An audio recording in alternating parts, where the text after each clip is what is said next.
Good afternoon, everybody, and a very warm welcome to this week's live Learn in Your Lunchtime webinar. We go live here on the Student Success Coach at 12 o'clock midday every Friday. It's really just a great opportunity to get us together as a bit of a community. We've had some fantastic guests, and we also talk about a lot of important topics for students to make sure that you can be successful. And that's something I'm absolutely 100% committed to doing, is providing you with access to the resources and the experts that will help you be successful. And it's in all aspects of studies, even from undergrad all the way through to potentially tackling postgraduate studies, and then hopefully on into the workplace and making your contribution using your studies and your research, not only to build a life for yourself and your family, but also to help lift the country through how we are approaching problems that we have and using research and the academic process to solve them and make a better life for everybody else. So just by way of introduction, my name is Peter Alkema, the Student Success Coach. I'm also ably supported by Tracy Ashington on a very regular basis and in our Facebook group. And Tracy Ashington also has a thriving career coaching and graduate recruitment business. And we'll be bringing Tracy in a little bit later this afternoon. And we've also had a number of other fantastic guests that are also very present and engaged and active in the Facebook group and in the community, and who you have access to on an ongoing basis. So I certainly don't have all the answers. Tracy doesn't have all the answers, but through the community, we know that we can generally point you in the right direction and help you with what you need. So just to really recap, we have a range of online courses. Tracy and I have co-instructed a couple of courses on how to ace your job interview, potentially how to develop a job-winning CV, and you can see a range of my other courses. We also provide coaching through these webinars and through live sessions, which you can get access through either my website, studentsuccess.coach, or Tracy Ashington's website, or any of the other Facebook pages or websites of many of the experts that are available in the Student Success Coach community. And of course, that community grounded in the Facebook group, but linking in with many other groups and other, spin-offs of that community in different universities and through different experts and their websites and their forums. We also have a podcast where we interview experts from within the educational community, from within business. Those podcasts are all accessible through my website and hosted on your podcast player of choice. So we firmly believe that you can achieve your goals, that you can be successful, but it's going to take you some hard work. We're all here to coach you and teach you to be successful. So just as a reminder, today we are looking at research proposals, and very important that you get your research proposal sorted and working well to support the rest of your research. It is important to build a foundation for your research, and of course your institution will want to approve that just to make sure that they know exactly the time and effort that they also put in, and the allocation of a supervisor must be done on a proper basis. So that's really going to be the topic of what we'll talk about this morning. But before we get there, just a reminder of some of the other resources that you can get access to. So there's digital masterclass, there's procurement, there's beat procrastination, there's actually doing your thesis or your dissertation.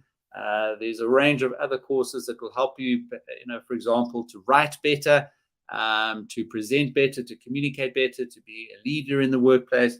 And usually in these webinars, we provide you with free access into whichever course or topic it is that we're discussing in the session. So we've got a research proposal course, which will provide access to you later on during the session, and we'll also provide you with the Student Success Masterclass, which includes a section on writing research proposals, but as part of a broader journey that you'll be taking as a postgraduate student and aiming to be successful on that journey. And of course, if you head over to the studentsuccess.coach website, there is a free 6-step download for student success. And guys, just as I'm teeing up the session, please do introduce yourself in the chat. Tell us where you're coming from, what your goals are, or your problems are that you're trying to solve for with regards to research proposals. So absolutely fantastic to see a couple of you joining. Morongoa, just a happy face there. So I'm glad that Friday is a happy day for you. We've officially made it to the weekend if we get past lunchtime on a Friday. So that's absolutely fantastic news. So the rest of you, please do just introduce yourself in the chat. Tell us how we can help you today. Let's make the session as interactive as possible. And for those of you just joining, a reminder that in the Student Success Coach Facebook group, we've been running a laptop giveaway. And the rules were set up in that group last Thursday. And we'll be going through some of those finalists just now.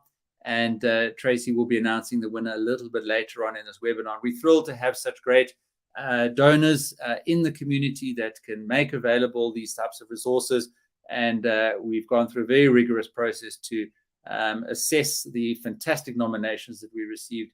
And we'll be talking that through a little bit just now. Stephen says, hello, guys. First year master's student at Wits University within the School of Electrical and Information Engineering. Stephen, good to see Wits joining. We usually have quite a bit from Tuckies.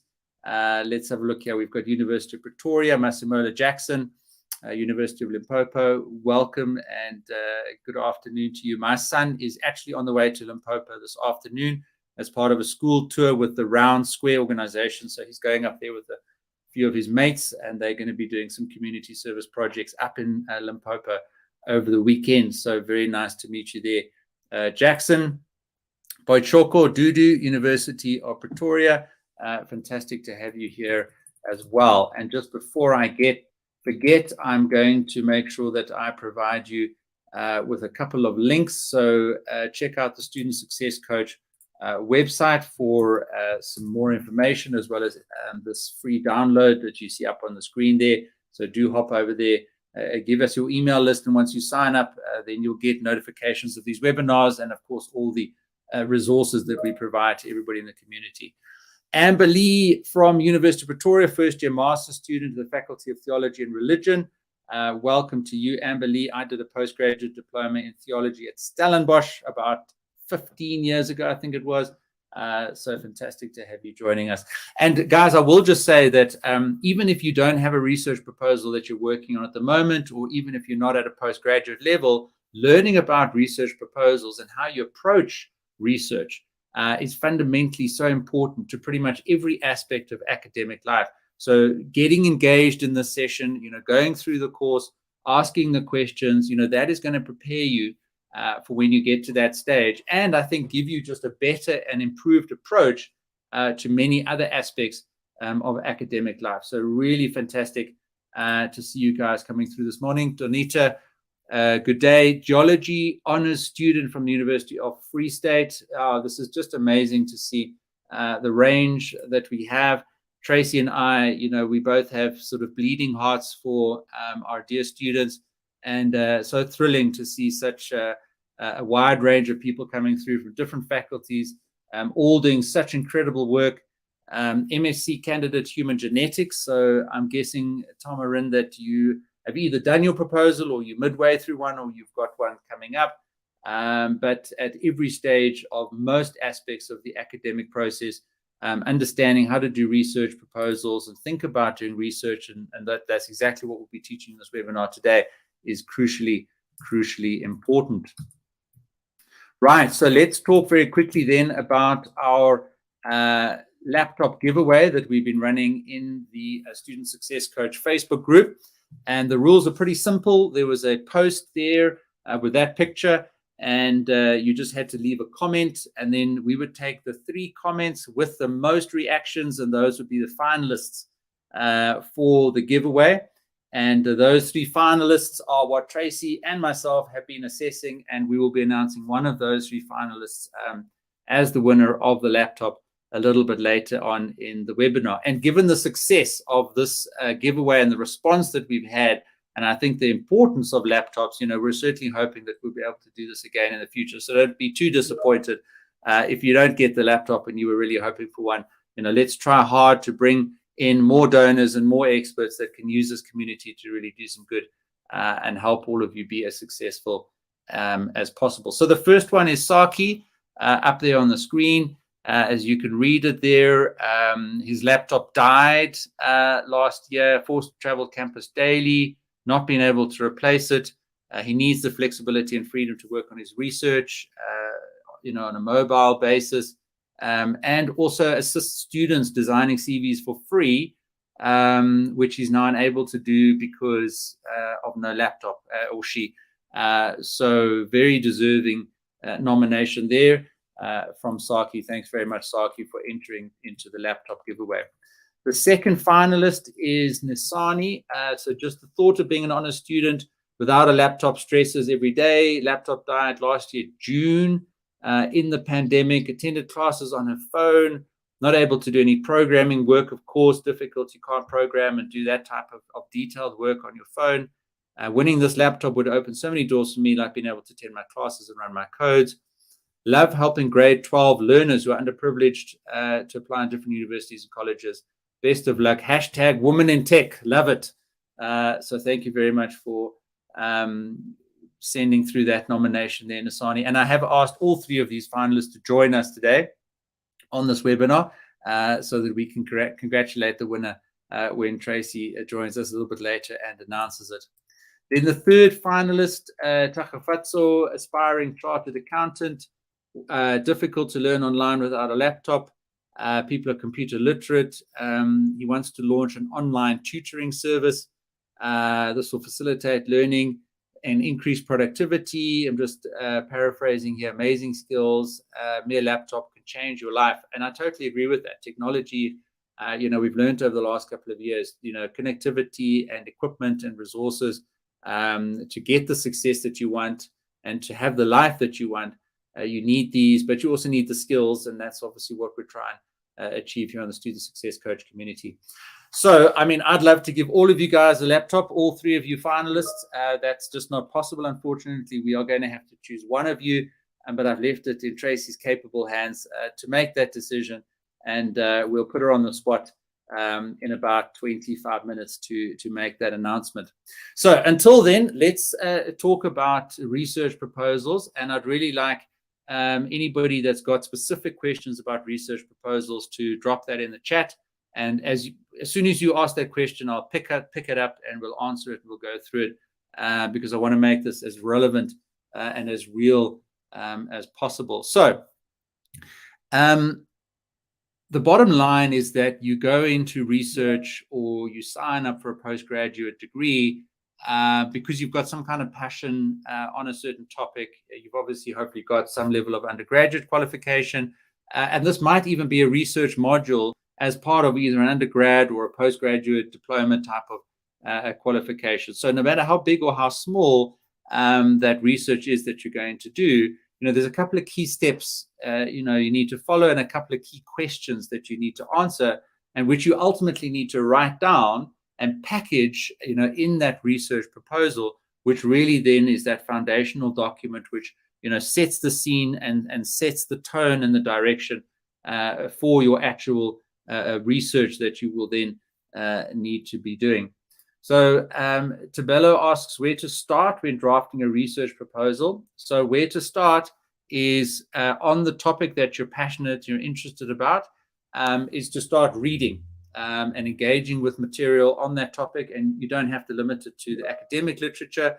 You must look around you in the world today. What is that contribution that you want to make on that specific topic? Because you're then going to go into an academic process, develop some solutions and some findings and some application on that problem, and then come back and make that contribution available to the world again. So where to start is just to read voraciously about everything on that topic. And then once you've started to read and you understand and you are regularly writing down your thoughts and thinking about them and engaging with people like your supervisors and other people in your field, hopefully you'll start developing a couple of key things like a thesis statement, a problem statement, and one or two others that will form the basis for your research proposal. But getting started is all about getting engaged and active in the specific field that you want to do some research. The purpose of a research proposal, Tabo, is to answer those three questions that I've got on the screen there. What are you going to do your research on? Why are you going to do it? And how are you going to do it? Now, no matter what website or textbook or anybody that tells you anything about, all different types of methodologies you need to follow for research proposals, those three questions really are at the heart of the research proposal. And there are going to be differences between different faculties, and there'll be different requirements for those different faculties, etc. But we're going to go through now in this webinar those three aspects. So to answer your question, Tabo, that's the purpose of the research proposal. And then from the university's perspective, the purpose is to have a formal, documented basis on which they will approve you to go and do research. And there might be an ethics approval process in there if you're doing research on humans. Medical faculty research proposals will probably be quite extensive. Engineering might look quite different to law, etc. But again, they're all going to say, what do you want to research and investigate? And that'll help drive your problem statement and your thesis statement. Why are you going to do it? Contribution and significance. We'll talk about that just now. And then how is methodology. So on the topic of methodology, Aniki says, is mixed methods a better route to take than qualitative or quantitative? So Aniki, let me give you my perspective. You can honestly design any methodology that you want to follow. You can combine grounded theory with statistical quantitative analysis, with a case study and a longitudinal. It doesn't matter.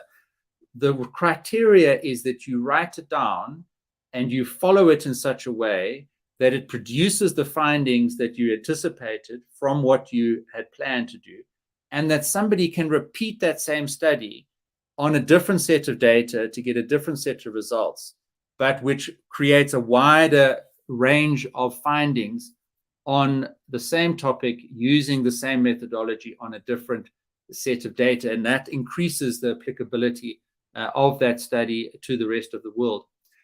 But to answer your question, the more complex you make your methodology, the more work you're giving for yourself, right? So mixed methods, as I said, allows you to combine multiple different methods. And it's mixed because there's no formula for which ones you have to do in which way. It starts to put the burden on you to do more research about multiple methodologies and understand how you bring them together, compared with taking one existing established methodology and saying, I'm just going to follow that methodology because I know exactly what I need to do. I know exactly what a research report should look like that is produced during that methodology. And because I can apply my mind and I can look at other examples that have used it, in my book, it's a simpler, less complex approach to taking. The thing that you have to think about then is that the benefits you wanted from those other additional methods, you would have to make peace with the fact that you may not be able to have that as part of your study. But remember, you also need to finish your degree. You need to finish your study. You can always add another step or another stage or a follow-up or a postdoc, or somebody else can pick up your work and do it after you've done it and add in those additional methodologies that you originally want to do. So Aniki, that's the choice that you got to make. The more you combine methods, the more complex it is to understand and design a methodology that you can present to the university, which remember is the how question, that you can then follow in your research, and that you can then make sure in your final report, somebody else who reads that final report can repeat that same mixed methodology that you designed on a different set of data. And that's really the two things that you need to think about doing. Sam, is there a standard template for research proposals? So in the course that I'm going to give you free access to just now, you will get my own PhD research proposal, which was engineering or in the sciences faculty. So Sam, you can certainly look at mine there, but let me answer that question right off the bat. In the final report, generally you've got five big sections. You've got an introduction, you've got a literature review, you've got a methodology, you've got findings, and then application. And you might have a sixth, which is sort of a discussion, or sometimes, that conclusion includes the application and the future work aspects of it. So it's either 5 or 6. Those are the big sections that people will be looking for in your final report. Now, when you do a research proposal, you're going to do 3 of those. You're going to do an introduction, a literature review, and a methodology. Okay, number 4 and 5, because you haven't done the research, you don't have findings, you don't have application yet. So that research proposal might have other faculty-specific requirements, but at the very minimum, again, it must have an introduction, a literature review, and a methodology. Now, related to the methodology, you probably need to have a bit of a project plan that says, okay, I'm going to apply the methodology in the following plan, which the university will look at and support you and assess to see whether in the scope of work that you are taking on and the length of the degree that you've signed up for, whether or not that is actually feasible. And then they'll work with you to help you do that plan. If you look at my research proposal document, I had those 3 sections, but then, for example, in the appendix, I had things like the plan that I mentioned, I had my ethics process that I was currently busy with, and any additional information that goes to support those 3 big sections. Now, importantly, Sam, and I emphasize this in my course, the better you do those 3 sections in your research proposal, the more you can reuse them in your final report, because ideally when you come to writing your final report, you're going to add in your findings, you're going to add in your application discussion. So on the day that my research proposal was approved, I took those 3 sections and I literally copied them into my final report. And that was the start of my final report. So when you think about a research proposal, don't think about a research proposal as a once-off milestone. Think about it in terms of that final report that you're going to have to produce. And it's a stepping stone on the way to completing that final report and getting your degree. And as much of the work that you can do now in your research proposal, the more prepared you are to do that final report. Obviously, you have to update your literature review because your academic confidence will be a lot greater. You have to update your methodology because you'll have learned a lot more about that methodology by applying it. And of course, you'll be able to update your introduction because you'll just be a lot more of an expert and familiar with the topic, having done the study itself. So your final report is not a repeat for those 3 sections of your research proposal, but your research proposal is a good start to those 3 sections. Okay, so a longish answer there for Sam, but I think hopefully very useful in terms of talking about the template. Lesedi says the template you're explaining applicable to all levels of postgrad. Yes, absolutely. And again, just stay in touch with your faculty and have a look at what their specific requirements are for a research proposal, and look at other research proposals that they've already approved and see of those what you can reuse as a template. But again, I very much doubt that there's any research proposal at higher education that's been approved which doesn't have an introduction, a methodology, and a literature review. And anything else is going to be peripheral around that or in support of that or additionally required by your faculty. So once again, have a look at the research proposal document in the course that I make available. That was approved by WITS Engineering postgraduate structures and governance. And again, just recognize that was one faculty and other faculties may have other requirements. Okay, Nasani, how much time should you invest in your research, let's say in a week, to attain fruitful results? And are there any research websites that come in handy? So Nasani, just to answer that question, obviously if you're doing, whether it's a PhD or a master's level type of research, a week is going to be a proportion of that time. So the way that I used to think about it is I had 4 years to do my PhD and I was doing it part-time. So a week for me, I saw in the context of that 3 or 4 years that I was managing as the bigger project plan. And within that project plan, I had to break it down into the major stages. And if you want to do any of my other courses where I talk about that high level of planning to complete your thesis, that would be useful for you when you're actually going into your research, which it sounds like the stage you're at the moment. And then one of the techniques that I teach is the supervisor weekly status report, which tracks work that you've done in the previous week. It promises work that you're going to do in the following week, and it keeps you honest and it keeps you focused on what you need to do on a weekly basis to make sufficient progress in each week towards completing your degree. And remember that you're not any individual week is going to have a disproportional difference on your research. The thing that's going to make the biggest difference is consistent daily, weekly, monthly patterns and habits of disciplined reading, writing, and thinking in accordance with the plan that you've agreed with your supervisors as part of your research proposal. Poppy says, so excited to be here. Good vibes. Studying BCom Accounting Science at the University of Pretoria. Poppy, great to have you here. Question here. Good day. So honors commerce and accountancy, University of Limpopo. How far dated do journals have to be for literature review for a research proposal? Okay, good question. So literature review, what you're talking about here is sources that you would include in your literature review for a research proposal. So two thoughts on that. You need to be very up to date with the latest research. And that's just the nature of the academic process. New research is potentially going to challenge and supersede previous research.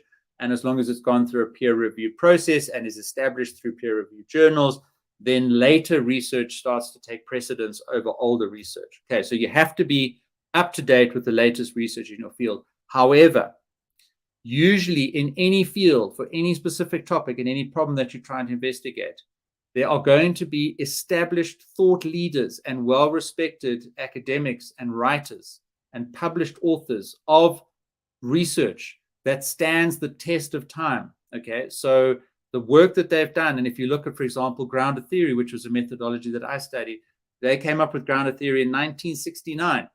And the way we use grounded theory today really hasn't differed that much from back then.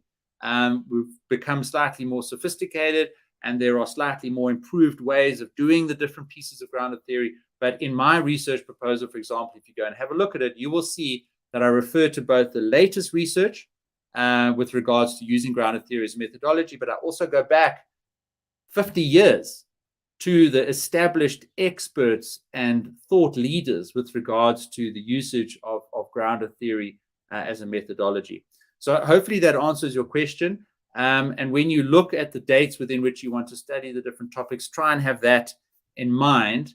And if certain people continually are quoted and cited, even though it's 10, 15, 20 years after their original work, then you can probably still rely on that.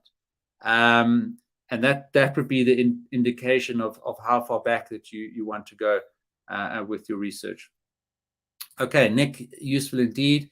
Fantastic. Thanks for the response. That's absolute pleasure there, Sam. Okay. Malusi's got a great question here. Please explain the master's through coursework and master's through research. What is the difference? What is the outcome of each of them? Doesn't matter which you opt for to take a PhD. Okay. So I'm a good example of this, Malusi. In engineering, I did a master's which was 50% coursework and 50% research. Okay. And in the coursework, I had 6 modules that I went through, and there were lectures and assignments and exams, which is very much what you would experience in undergraduate. I still did a full research proposal and wrote a report and published an article and presented at a conference as part of the 50% research of my overall master's. Okay. So it doesn't matter which one you go for. And I think that if you do both, you probably end up doing maybe 120%, because it's difficult to do a precise 50% research level degree. And when I was working with my supervisor, it wasn't like I would say to him, yes, but this is only 50% of my master's. He was an expert in his field and he needed me to do some research, and he treated me as if I was a full-time 100% a master's research student. So that's just one thing that you need to consider. However, I benefited hugely from the subjects that I did in the other 50%, because I did engineering, and those were very much more business sorts of topics that gave me a broader perspective on my field. And the topic that I researched in my master's, which was composite materials, has absolutely nothing to do with the topic that I studied for my PhD, which is software engineering. I was able to use the master's that I got in mechanical engineering to register for a PhD in electrical engineering, because it was all within the same engineering faculty, but there was no continuity between work and the research and the literature review that I did at a master's level to what I then studied at a PhD. So there's a lot of considerations there for you to think about. If you do have a pathway that you are working towards to get to a PhD level, there's a lot of benefit in doing a master's level research, whether 50% or 100%, because you do a lot of the groundwork that helps you understand and engage with the topic in order to do the PhD at a later level. There's a whole separate topic, which we can talk about, where you do a PhD either through publications or as a fully researched final report. And that is a whole different topic for possibly a different discussion.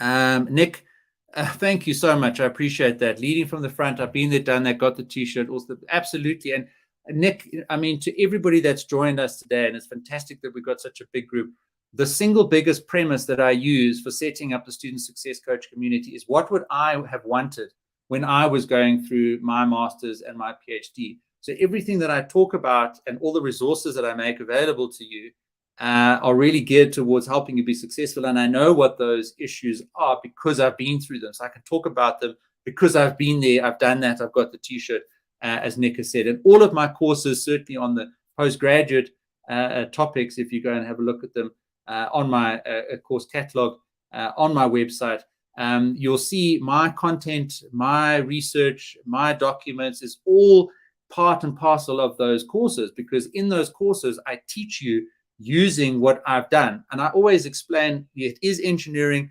You know, you need to think about faculty specific issues that you might have, which could be different to engineering, but very often the principles are quite common across different faculties. Okay, we're going to move on to a couple more slides just now, and then we're going to announce our laptop winner.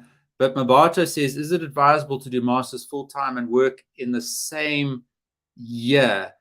Gosh, it depends what work you're doing. A full-time master's, you know, so they would expect a 100% level master's quality of research. You probably will be extremely busy and have to sacrifice your weekends.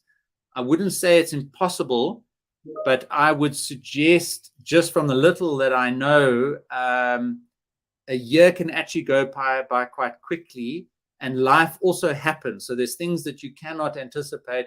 And my advice would possibly be just to consider registering for a part-time master's, which then will probably be over 2 years, while you then maintain your full-time employment. Because the last thing you want to do is compromise your full-time employment.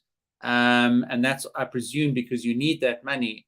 So don't compromise that, you know, and then sort of that falls over, and then your research falls over, and then you've lost both. Rather give yourself a bit more time by doing a part-time master's. That would be my suggestion. Okay, let's jump to then a couple of other topics, and it'll answer some of the questions in the chat there. So we've spoken about what, why, and how, and this is from one of the lessons in the course where I just sketch up for you the different aspects of it. And as you can see there, you know, the what talks to the contribution, and you'll start to understand what that contribution is based on your understanding of the literature.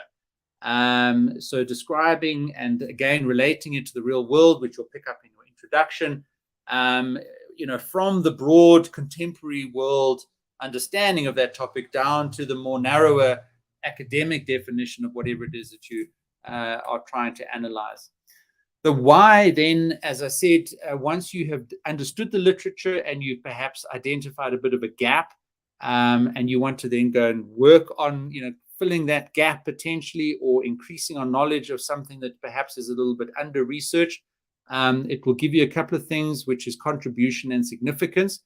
And we'll talk about that a little bit just now. I'm going to go through each of these in a little bit more detail as well. And then the how is your methodology. So we spoke about mixed methods, quantitative, qualitative.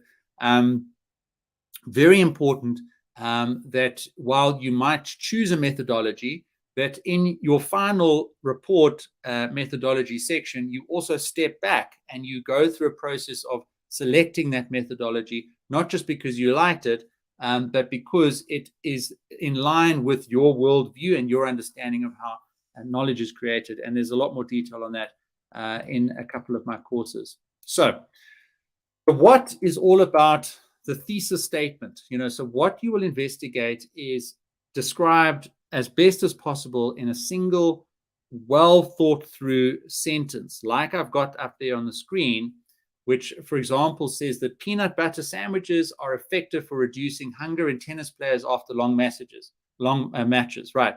So that's a thesis statement. It's almost a hypothesis, and I want to investigate that. And you need to be able to draw a box around that statement, because as much as it defines what's in your research, it also defines what is out of your research. And defining what is out of your research is one of the most important things to prevent scope creep. And like I said to you, when I was working with my supervisor and we were doing some research, he wanted me to go and do lots of other bits and pieces. And I often had to come back to my thesis statement and say, well, I have limited time and resources. For me to be successful in this research, I keep having to go back to that scope statement to stick with that and not be pulled in other directions by whatever else is happening. Sinotando, yes. So if you subscribe to the YouTube channel, and maybe let me just put that link here now for you quickly, you will then obviously get access to this webinar recording and all the other webinars that we've done previously with our experts and on a range of other topics. And any future webinar that I share, the same link that you join live is the link where you'll find the recording. But if you are subscribed to the YouTube channel, very easy for you to get that notification and get those reminders and get access, obviously, to all the other videos that we make available on the platform. Sakile asks, so how do you evaluate the quality of your proposal? You need to get other people to read it. Ultimately, the ultimate test of quality is going to be that proposal panel, and you're going to present potentially to a panel who will then read it and review it and decide whether to approve it or not. But before then, you need to have a few people around you that can give you some pointers and some guidance. And you need to be quite specific about identifying those people and saying, look, I'm busy with a research proposal. Can I call on you to review it and go through it with me and give me some pointers on it, which will help you then evaluate the quality of a proposal. And again, Sakila, just from my point of view, more than welcome to look at mine in the course, and then compare yours. I'm not saying mine is perfect or it's got all the answers, but it was approved and it formed a great foundation for my PhD. So you could look at that as one example. And the other thing is that research proposals are not as easily available on the academic websites as the final reports. So you need to go and ask people for their research proposals, asking your faculty for research proposals that have been approved. And then again, that's where you can evaluate the quality of your own proposal to see how well it stacks up against those that have been approved. Okay, Alton asked, when looking for information, resources, and sources, how many pages should the reference list be? Brilliant question. And I get asked this a lot. How many references should I have? And I've actually got a YouTube video, and I explain exactly the number of references that I had. I even explain the number of pages and words I had in each of the different sections of my final report, because that's another big question. How long should your final report be? How many pages should you spend on every different section? There are definitely some benchmarks for that and some guidelines. At a PhD level, you should at least be engaging with about 1,000 sources, okay, that are meaningful in your field. And if you go through my course on referencing through a tool like EndNote, if I was to come and look in your EndNote library or Zotero or one of those, I would expect to see probably 1,000 sources that you've put in that source library and that you're engaging with. But you're not necessarily going to put all of those as cited references in your final report. You might end up with 200, 300, 400. It's very difficult to put a specific number on it. Also be very well aware that padding your final report or your research with unnecessary writing or unnecessary references that don't add to the argument or the quality of your research can also leave you marked down. So don't just fill up for the sake of it. Make sure that it is high quality. Tracy asks, how do I develop a good thesis statement? So I do go through that topic in the course, and when I post the link, you'll be able to enroll and go through that. How to write a good literature review without plagiarism. Always put direct quotes around where you have the exact same word sequence from another source. But if you paraphrase and add your own voice and your own argument, then obviously that is a rewording and not going to be considered as plagiarism. But the ultimate test is to put your work through a tool like Turnitin, and that will tell you how much plagiarism you have in your work. There's always going to be a certain percentage of unintended plagiarism, just because, we all, at some stage there's going to be words that are in the same sequence as other people's, but you didn't intentionally copy that work. And if you've been through that, it's the same tool that the university will use, which they would then analyze to have a look at how much plagiarism you've done. All right, then if we look at why, so as I mentioned, you've got this two ideas of contribution versus significance, and there's a video that I talk about on that. Contribution is going to be how your work will help your field improve in its quality and coverage of the topic, right? But a significance is going to vary based on how useful that research is in the world, right? So you can imagine that research on COVID vaccines and the COVID virus is incredibly significant for the world today, because it will probably directly save lives, okay? And that's why there's often a discrepancy between the contribution and the significance. So think about both of them.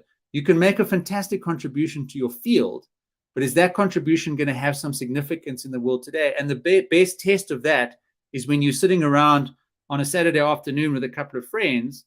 Are you able to talk about the contribution you're making to your field in terms of the significance that it makes to the world in general, or an industry or some specific area of the world that we live in today?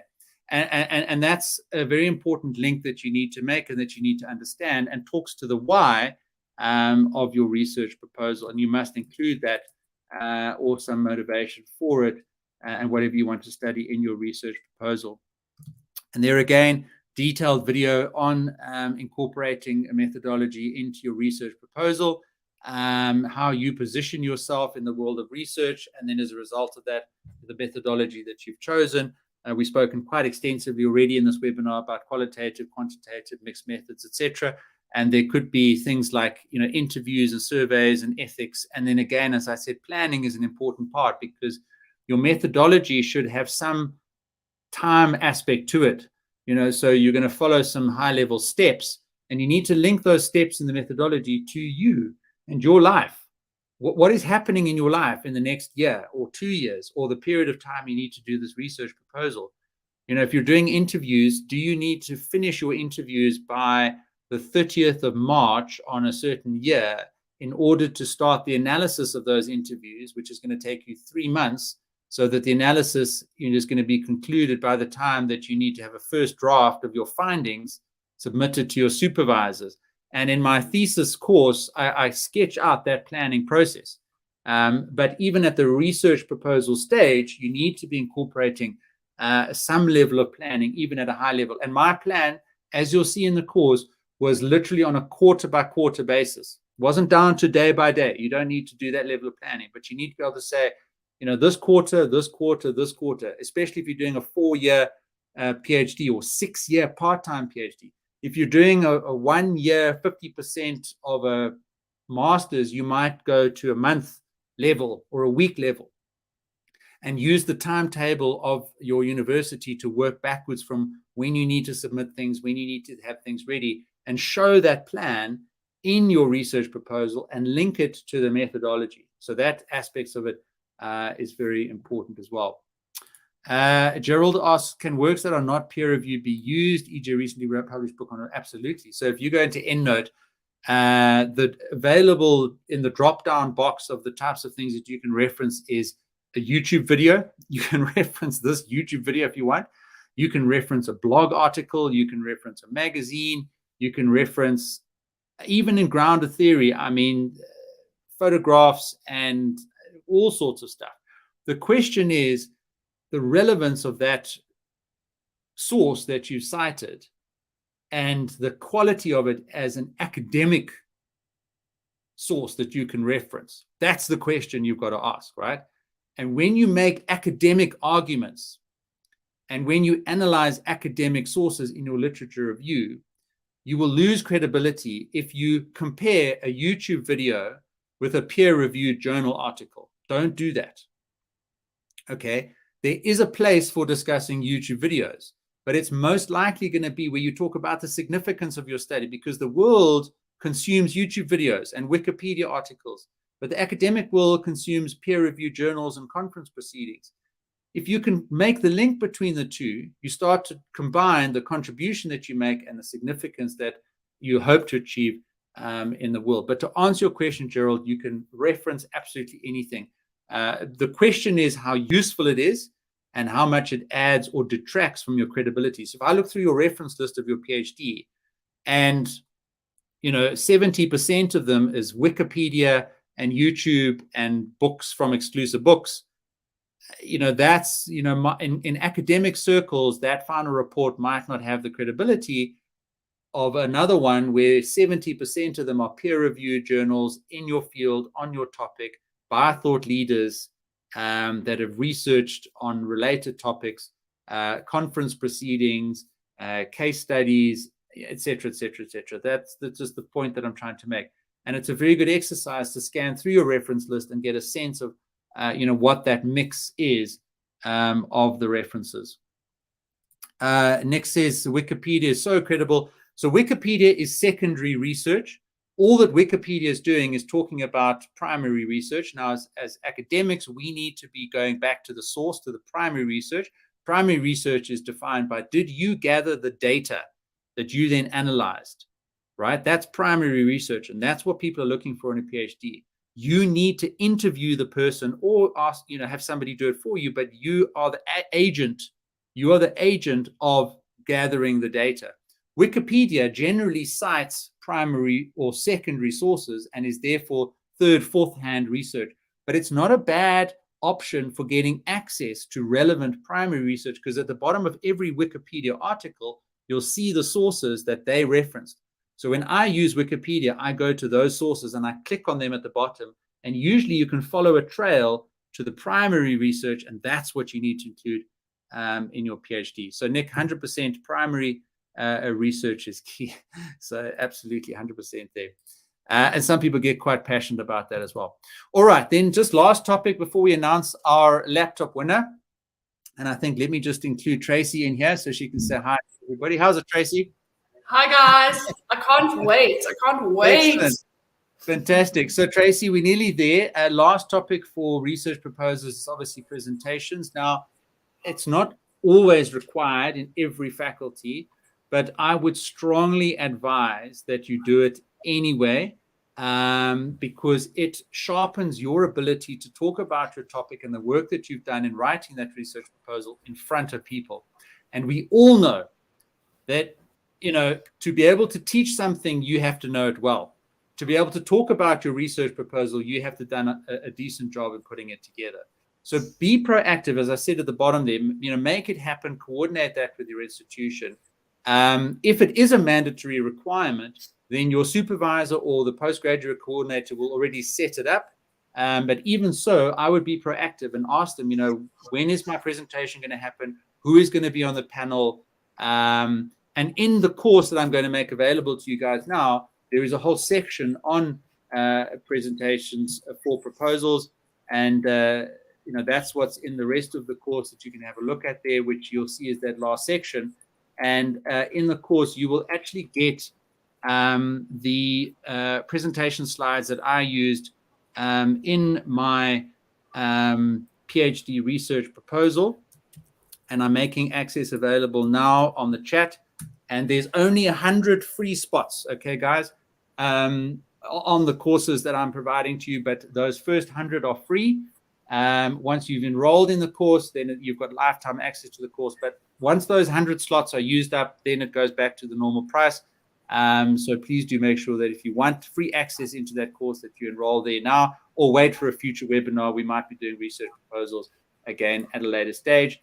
And as I said at the beginning of the webinar, if you would like to go through the more comprehensive student success masterclass, I'm also making available 100 spots on that course. And I put the link in the chat there now. And research proposals are a section in that course, but I don't go into it in as much detail as I do in the course that's up there on the screen right now. So just to recap, the first course that we've spoken about and that I've made available now in the chat is how to finish a research proposal and get your research approved. Practical guide to all aspects of a successful research study proposal. Make progress on your own. And mine is in that course as well as a downloadable resource, both the actual document and the presentation slides. And then the Student Success Masterclass, 6 steps to complete your degree. That's a bigger course that gives you a full sense of the entire journey that you need to go on as a postgraduate student. And within that is a section on research proposals, as I mentioned. And so Prof. Ivan Hofsire is the postgraduate coordinator at Wits Engineering. He's gone through my course, and I actually interview him on our podcast, and I'm going to put that link in the chat as well, because it's quite a good perspective from the postgraduate coordinator's perspective on research proposals. Plus, we interviewed a successful Tucky's PhD student, Yolandi Richards. This was during last year, and she had actually just finished her research proposal and had it approved. So I put the link to that interview there as well. With that said, guys, I do see that there's a couple of questions here. Madudu, best tool for referencing. So there's Zotero, EndNote. There's a couple of others. Any of those, you're not going to go wrong. I wouldn't try and find the perfect tool. I would just pick one and get going with it, because they're all pretty much similar. Structuring your literature interview, I do cover that in a bit of detail in the course. I'll quickly grab a good blog article on structuring a literature review and give you that information just now as well. Okay, with that said, I'm now going to hand over to Tracy, who is going to announce the winner of our laptop giveaway. Over to you, Tracy. I cannot wait, Peter. And forgive me, guys, I've been looking down a lot, making notes, which I don't normally do. However, this is too exciting, and things have been changing whilst we've been on the call. So as Peter said, we have shortlisted 3 people who clearly there were many of you who need the laptop. We've shortlisted 3 people whose stories resonated with us. How this happened was I was interviewing, I think it was about 23 students for bursaries a couple of weeks ago. And during that time, I met a young person who was struggling, who didn't have a laptop. And during the interview, I said, hold on a minute. I don't know if it's going to work, but bear with me. In the middle of the interview, I started posting on my Facebook page. There's this amazing young person who is in need of a laptop. If there's anyone out there who has a laptop they no longer use, would you consider donating it? And we were overwhelmed with the kindness of so many people who were willing to help. And so Peter and I said, given that there's more than one, we were able to help this young man, but given that there are more than one people, human beings with big hearts out there willing to help, why don't we open it up to the Student Success Coach, all of you guys, our members, and let's see if we can, select. It's hard to select. Peter and I were talking earlier. It's very hard to select, but see if we can select somebody who can benefit from this. And so we spent a lot of time going through, and Peter, if you want to put up the profiles again at some stage, spent a lot of time going through them. And it wasn't just about what you guys were writing. We looked at, what you're studying, where you need the laptop, where perhaps there's a gap by you not having a laptop. We also looked at what you're aspiring to do and thought about how could the laptop help you with that? And then finally, something that was important to both of us was seeing how many of you are actually looking to give back and pay it forward, and that having a laptop will allow you to do that. So we went back and forth, and we said we wished we could give all 3 of our shortlisted members a laptop. So we have. And Peter didn't even know that. So there's this amazing gentleman. I never told Peter about it until this minute because he was messaging me right now. There's an amazing... Tracy, just say that again. Are you saying, let me just hear you correctly. Are you saying that all three of our finalists, just say it again? Are all three of the finalists, so Saki, Nasani, and Tagafatso, are all getting laptops today. Oh, my word. Okay, guys, what do you think about? I didn't even know that until Tracy. You didn't even. Peter didn't even know that. Peter didn't know that. I got the go-ahead a few minutes ago that all three of you are going to get amazing laptops. I don't know if you have the spec there, Peter, but I'm beyond excited, as you can tell. Is it that one, Tracy? Is it that one that I sent you on Take-A-Lot? Okay. It then is.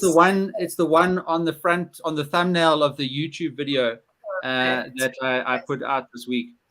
Tracy, that's incredible. I mean, and who is the gentleman or the organization or the lady that we need to thank and give some publicity to? It's actually somebody who would like to stay anonymous, and an individual who does already a lot of work into Africa with less privileged communities and so on. And so he saw a friend of mine reposted my Facebook post, and he saw it and he called. He's in, I think, in Angola. He called and said, tell me, what you need. We said we need a laptop. He came back and I told him about the three finalists, and he said, let's give them all laptops. Wow. I must say, I even have a tear in my eyes because Tracy, I'm outstanding with, I'm amazed at the generosity. And so let's just remind ourselves, and I don't know whether these people, I did ask them if they could join the webinar, but just to clarify, and this is a commitment that we make and a promise that we will keep, Saki, Dube, you're getting a laptop, okay? Nasani, if I've pronounced it correctly, El Alwani, you are getting a laptop. And Takafatso, Rachel, you are getting a laptop. That is absolutely incredible news, Tracy.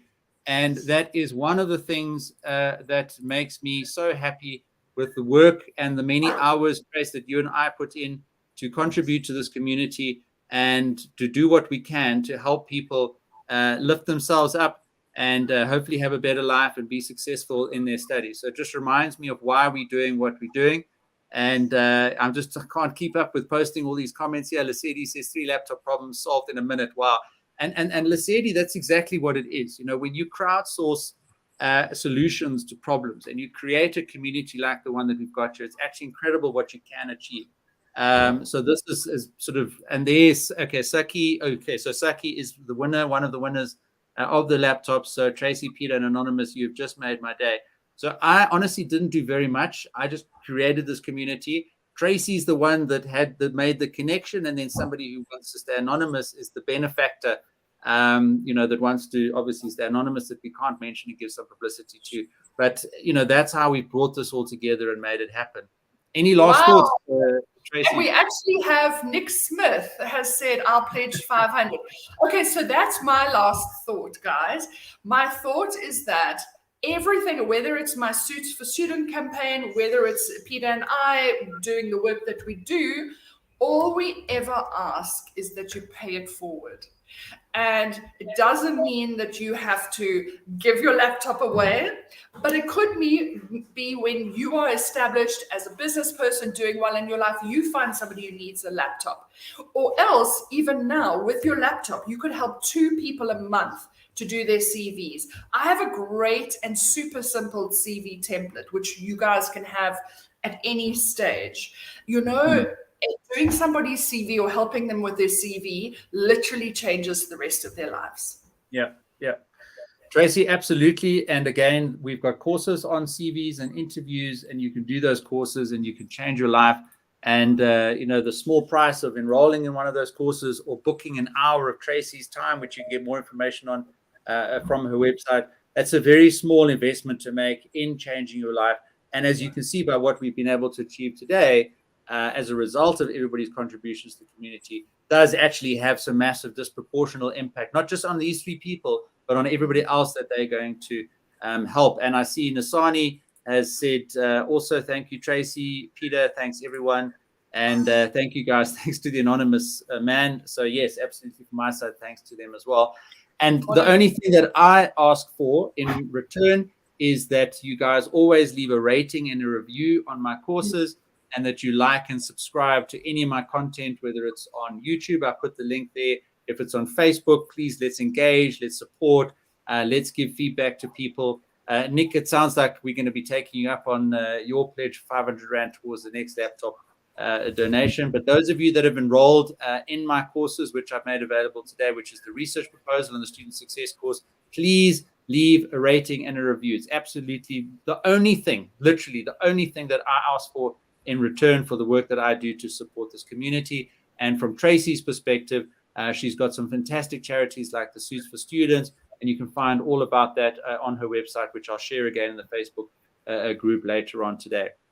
Kirsten, how can I get access to your CV template? That is in the CV course. So Kirsten, you can reach out to us and we'll happily open that up for you to get for free. We generally, if you ask, we'll make our courses available for free. Again, just leave a rating and a review. That is also in the course. Opadelia also says CV template in the course. And guys, next week, we are doing a webinar on digital marketing interviews and talent acquisition. So those of you that are interested in digital marketing and getting into digital marketing positions or involved in digital marketing, hiring or recruiting, come and join us for that session. And the following week, we are launching a brand new course on using LinkedIn to get jobs. So how to set up your profile, how to go and analyze the jobs market in LinkedIn, how to learn about recruiters that are posting jobs that you're looking for. So the next two webinars, again, are all in this field of CVs and templates and job search. We've got Salil coming in. Tracy, if you're available, more than welcome to pop in. But that's the topics for the next couple of weeks. And guys, I really just appreciate all the support that you've given us. Siposishle, the CV courses are accessible in the Facebook group and on my website. And the best way of getting in touch with me is a DM on Facebook. We also have the WhatsApp broadcast lists. So when you come into the Facebook group, leave your cell phone number and your email address, and I've got your details, and you'll get your broadcasts every week. And you can also message me back if you've got any questions. Okay. So Tracy, last thoughts from your side as we say goodbye and wrap up this week's webinar. I'm so touched. I can barely speak. And I know you guys who get laptops get excited, but you know how excited Peter and I get. I love my job. Yeah, I just put my comment in there. Amazing, 3 laptops, and that's what we're all about here at the Student Success Coach. And the last thing, I guess, from my side is, as always, to go and take action, guys. So you're only going to get your degree. You're only going to be successful in the workplace. You're only going to solve the problems that you've got in your life by taking action. 3 people and plenty others, but the 3 that won today took action because they engaged in the Facebook group and they've got a laptop because they took action. You can get your degrees, you can get the jobs that you want, but you have to take action. And with that, I'll say goodbye until next week, and we'll see you in the Facebook group where we'll put a lot more information, and Tracy's also very active and will interact with you and support you in the Facebook group as well. Peter, absolutely a success space. That's what we're all working hard to achieve. For now, have a super and successful weekend. We'll see you in the Facebook group. Subscribe to the YouTube channel, and we'll catch you here again live 12 o'clock next Friday. Thanks all. Cheers, Tracy. Bye.